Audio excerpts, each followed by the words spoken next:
안녕히 주무셨습니까? 네. 자, 오늘 민수기 8장입니다. 앞에서 이제 그 하나님의 군대가 된 이스라엘 백성들에게 있어서 가장 중심이 되는, 그리고 민수기를 통해서 우리에게 그 하나님이 배우기를 원하시고 또 몸에 익히기를 원하시는 그런 이 신앙생활의 중심, 하나님으로 하나님의 임재를 이제 상징하는 이 성막 낙성식 때, 이 성막 낙성식 때 그 이스라엘의 지휘관들이 아이디어를 내어서 이제 그 예물을, 수레와 그 소를 봉헌한 그 이야기가, 중점적인 이야기가 7장에서 기록되어져 있었는데요. 오늘의 8장 이야기는 두 가지입니다. 하나는 성소의 제사장들, 아론과 그 아들들, 즉 제사장들이 성소에 들어가서 등잔대, 등불을 밝혀야 되는 이야기와, 그리고 이 8장의 대부분의 이야기는 레위인들, 즉 제사장을 도와서 성막의 일들을 함께 도왔던 그러한 이 레위인들의 취임식, 그리고 레위인들에 대한 그 규정을 이야기하고 있는데, 오늘 좀 집중적으로 볼 이야기는 뭐냐면 이 1절로 4절에 나와 있는 이 등대에 대한, 등대를 밝히는 그런 이야기입니다. 여러분, 성막에 대해서 이야기할 때 성막에는 여러 가지 성물들이 있어요. 지금 뭐 뜰에 들어가면 그 번제단이 있고 물주멍이 있고, 또 성소로 들어가면 등대가 있고 떡상이 있고 분향단이 있고, 그리고 지성으로 들어가면 그 뭐죠? 법궤가 있단 말이에요. 그 다양한 어떤 중요한 성물들이 있고 그 기능들과 역할들이 있는데, 오늘 이제 이스라엘 백성들이 본격적으로 이제 가나안 땅을 향해서 행진을 해 나가는 상황 속에서 여러 가지 것들 중에서 오직 지금 무엇에 대해서만 언급을 하고 있어요? 등대에 대해서만 이야기를 하고 있다는 거예요. 이 부분에 오늘 마음이 꽂혔어요. 뭐 번제단, 뭐 물두멍, 성소 안에서도 뭐 분향단이 있고 떡상이 있고 또 이 법궤에 대한 부분이 있는데, 왜 유독 등대에 대한 부분만을 언급하셨을까라고 하는 부분은 우리가 다시 한번 생각해 볼 수 있는 부분인 것 같아요. 자, 오늘 이 성막을 완공을 하고 낙성식을 하게 될 때에, 봉헌식을 하게 될 때에 이제 아론이 대제사장, 제1대 대제사장이 되는 아론이 처음 이제 등대 성소에 들어가서 등대의 불을 밝히게 되겠죠. 이 성소라고 하는 것은 창문이 없어요. 창문이 없어요. 자, 우리는 뭐 여러 가지 창문이 있어. 그래서 낮이 되면 뭐 불을 켜지 않아도 빛이 들어오잖아요. 근데 이 성막의 성소라고 하는 것은 창문이 없어요. 즉 문을 딱 닫으면 완전히 캄캄해, 어두워. 그래서 유일하게 그 성소 안을 비칠 수 있는 것은 등대의 등불밖에 없는 거예요.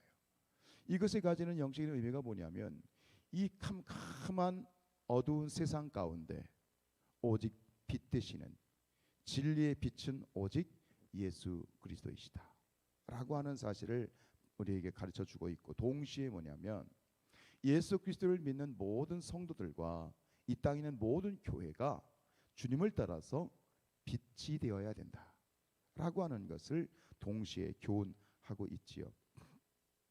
계시록에 보면 이렇게 말씀하셨어요. 계시록 1장 20절에 하나님께서 이제 주님께서 밤노섬에 있는 사도 요한에게 계시를 보여주면서 1장 20절에 이런 말씀하시죠. 내가 본 것은 내 오른손, 즉 주님의 오른손에 7별의 비밀과 또 7금 촛대라.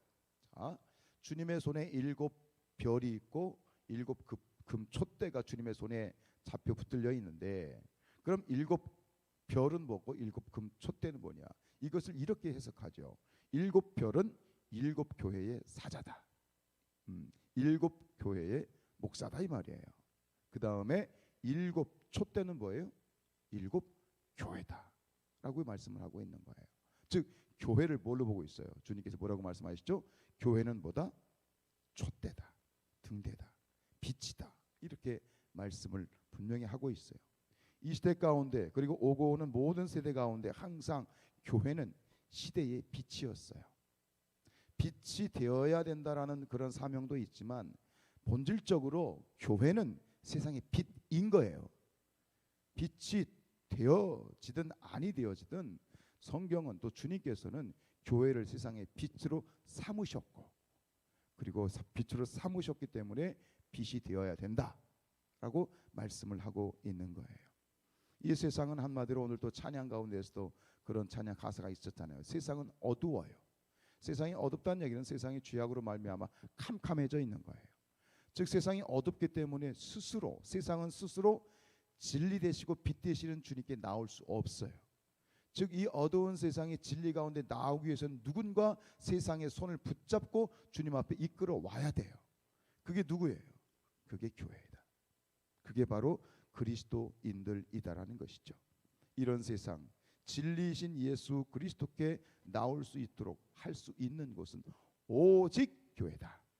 오직 교회다라고 하는 거예요.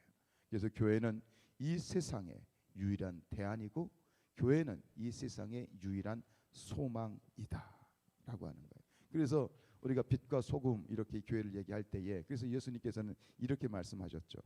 너희는 세상의 소금이니 소금이 만일 그 맛을 잃으면 무엇으로 짜게 하겠는가? 이 말은 이렇게 적용할 수 있어요. 너희는 세상의 빛이니 빛이 만일 그 빛을 잃으면 세상이 무엇으로 밝히겠는가? 이 무슨 말이에요? 교회가 유일한 세상의 빛이고, 교회가 유일한 세상의 유일한 소망이다. 교회가 맛을 잃고 교회가 빛을 잃으면 세상은 구제불능이 된다라고 하는 거예요. 이게 교회의 정체성이에요. 여러분, 우리는 아주 자긍심을 가지셔야 됩니다. 교회는 뭡니까? 교회는 건물이 아닙니다. 교회는 여러분이 교회입니다. 우리가 교회입니다. 무슨 얘기예요? 교회는 성도예요. 성도가 모여서 교회가 되는 거예요.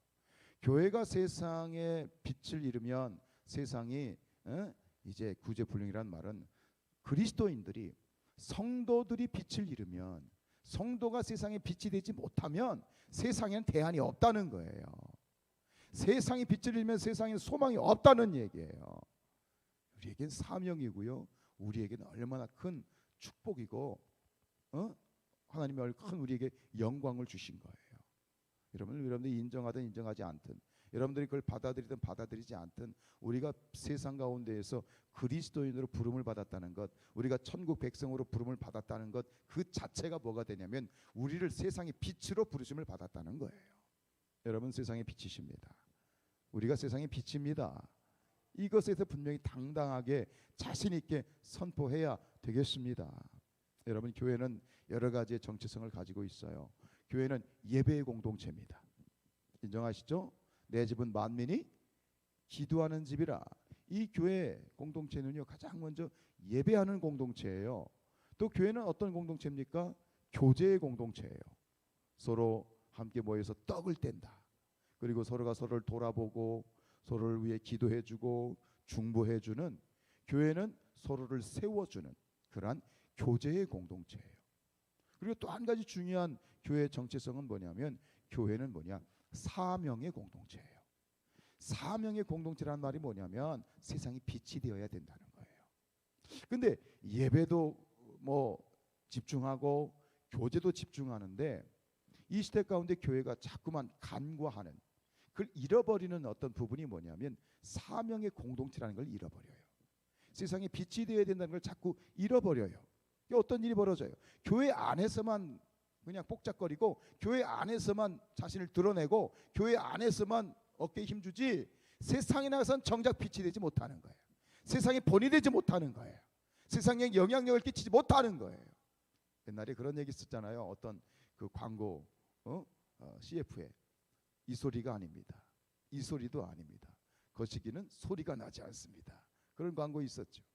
성도는 교회 안에서 소리를 내는 존재가 아니에요.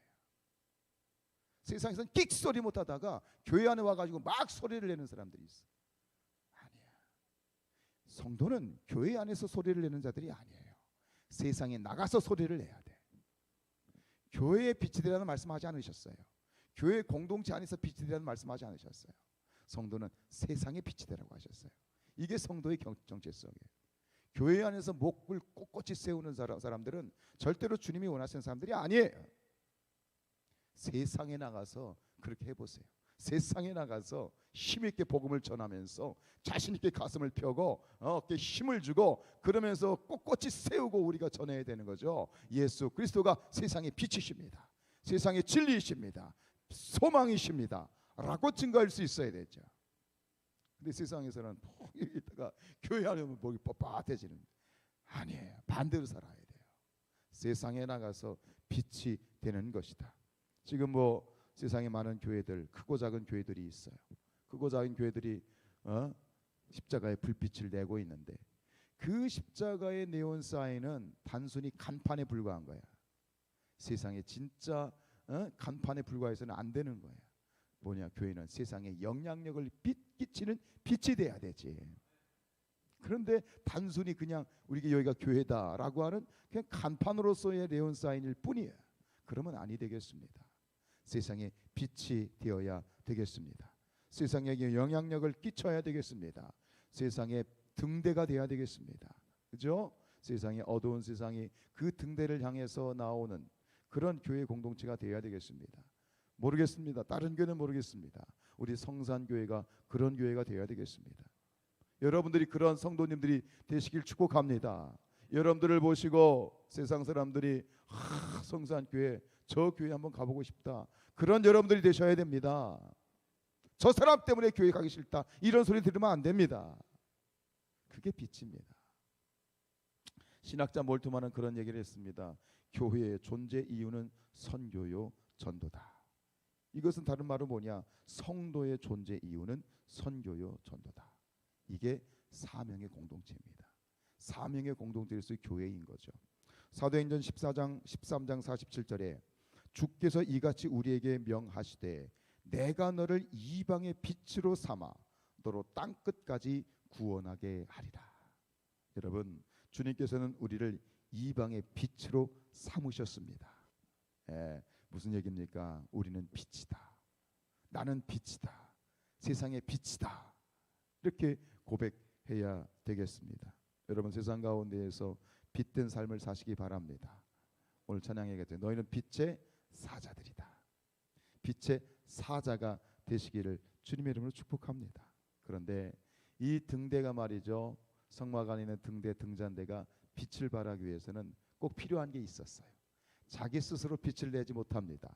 뭐가 있어야 빛을 낼 수 있어요? 여기 자동차가 있어요. 수억짜리 자동차가 있어요. 근데 이 자동차는 가지 못해. 그냥 서 있어. 뭐가 없어? 기름이 없어. 마찬가지예요. 등대에도 그냥 빛을 발할 수 없어. 뭐가 있어야 돼? 기름이 있어야 돼요. 뭐예요? 성령이에요. 여러분, 빛든 삶을 살기를 원하십니까? 세상 가운데 선한 영향을 끼치고 여러분들 세상의 등대가 되고 세상 가운데 여러분들을 통해서 빛된 여러분들을 통해서 세상이 진리 앞으로, 주님 앞으로 나오기를 원하십니까? 그렇다면 가장 먼저 기도할 것이 있습니다. 성령의 기름 부어 주옵소서. 성령 충만케 하여 주시옵소서. 성령이 나를 다스려 주시옵소서. 이래야 우리가 빛의 사명을 감당할 수 있어요. 성령을 간구하시길 축복합니다. 사랑하는 우리 여러분 모두에게 성령의 충만함이 함께 하시기를 주님의 이름으로 축원드립니다.